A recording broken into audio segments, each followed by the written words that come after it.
অবৈধ গৰু সিন্ডিকেটক লৈ উত্তাল অভয়াপুৰী। ৰাষ্ট্ৰীয় বজৰং দলৰ বঙাইগাঁও জিলা সভাপতিৰ নেতৃত্বত চলে নেকি এই বৃহৎ সিন্ডিকেট। এইজনে হৈছে সিন্ডিকেট মাষ্টাৰ গোবিন্দ পাল। সভাপতি গোবিন্দ পালে সংগঠনৰ কৰ্মীৰ জৰিয়তে বিভিন্ন সময়ত চলাই গৈছিল অবৈধ সৰবৰাহকাৰী যান বাহনৰ বিৰুদ্ধে অভিযান। গৰু ব্যাপাৰী গৰু বিজনেস কৰতেছে গৰু বিজনেস বন্ধ কৰাৰ নাকি। 17 ফেব্ৰুৱাৰীত ৰাষ্ট্ৰীয় বজৰং দলৰ সদস্য প্ৰকাশ আৰ্যই অভয়পুৰীত গৰু সৰবৰাহ কৰা গাড়ী এখন আটক কৰি চমজাই দিছিল আৰক্ষীক। তাৰ পাছতেই জিলা সভাপতি গোবিন্দ পালে নিজ দলৰে সদস্যজনক মাৰপিট কৰি বিতৰ্কত সোমাই পৰে।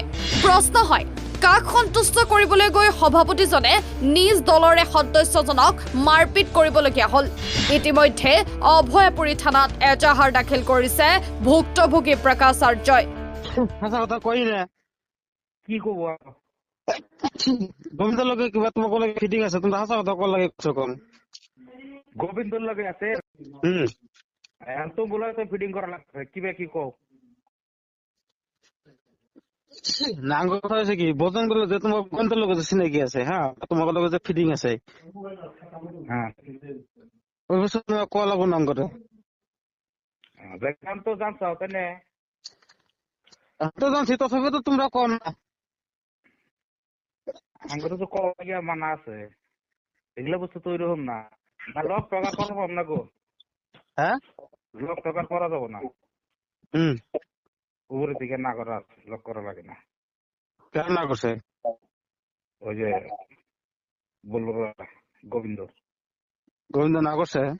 হ্যাঁ কালি ৰাষ্ট্ৰীয় বজৰং দলে সংবাদমেল সম্বোধন কৰি প্ৰকাশ আৰ্যক 24 ঘণ্টাৰ ভিতৰত প্ৰমাণ দিবলৈ সকীয়াই দিছিল। তাৰ পাছতেই আজি প্ৰকাশ আৰ্যই সংবাদমেলৰ জৰিয়তে প্ৰমাণসহ ঘটনা সন্দৰ্ভত কেতবোৰ মন্তব্য আগবঢ়ায়।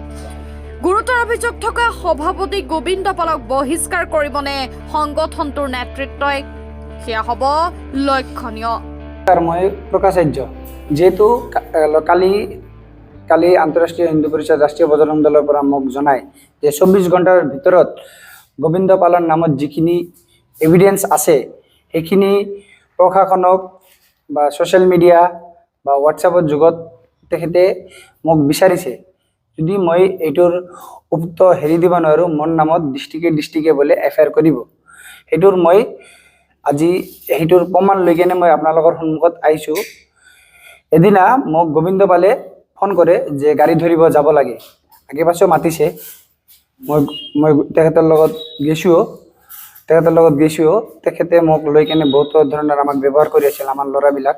এইটোৰ বিষয়ত এখন যেনেকৈ মোক মাৰিছে গোবিন্দ পালে, মোৰ লগৰবিলাক নিশ্চয় ইয়াতে নাহে মোক হেল্প কৰিব। তো সেইটোৰ বাবদ যোনটো মোক তাৰপিছত মোক ফোন কৰিছিলে গোবিন্দ পালে বেপাৰীক লৈ কেনে যে তুমি কোনো গৰু বেপাৰীক মাতিছিলা নেকি? মই কৈছোঁ যে মই মাতা নাই। তেখেতে নিজে জনায় যে মিষ্টিয়ালা ওৰফে মিনাজুল হক তেখেতৰ লগত লৈ কেনে মোক ষ্টেট বেংকৰ সন্মুখত ফোন কৰি মোক জনায় যে তুমি এইটো ফোন কৰিছিলা নেকি? মই কৈছোঁ স্পষ্টভাৱে মই মাতা নাই। তেখেতে এইটো গৰুৰ বিজনেছ চলাই আছে, মই এইটো বন্ধ কৰিবৰ বাবদ আমাৰ ডিষ্ট্ৰিক্ট প্ৰেচিডেণ্ট গোবিন্দ পালক মই জনাওঁ যে এইটো বন্ধ কৰিব লাগে। তেখেতে এইটোৰ কাৰণে মোক বেপাৰীক লৈ কেনে ফোন মাৰে।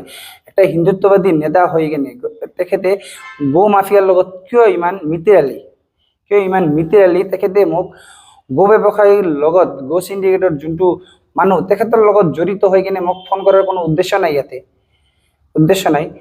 ছেকেণ্ড কথা, এইটো হোৱাৰ পিছত মোক মিষ্টিয়ালা ওৰফে মিনাজুল হকে মোৰ দোকানত মানুহ পঠায় যে এইটো তোমালোকৰ ৰাষ্ট্ৰীয় বজৰং দলৰ ডিষ্ট্ৰিক্ট প্ৰেচিডেণ্ট জড়িত আছে, তোমালোকে এইটো টেক হোৱা। মই স্পষ্টভাৱে তেখেতক মানা কৰি দিছোঁ। তাৰপিছত তেখেতে মোক ফোন মাৰি যোনটো ক'লোঁ মই ফোন মাৰিছিলে মোক।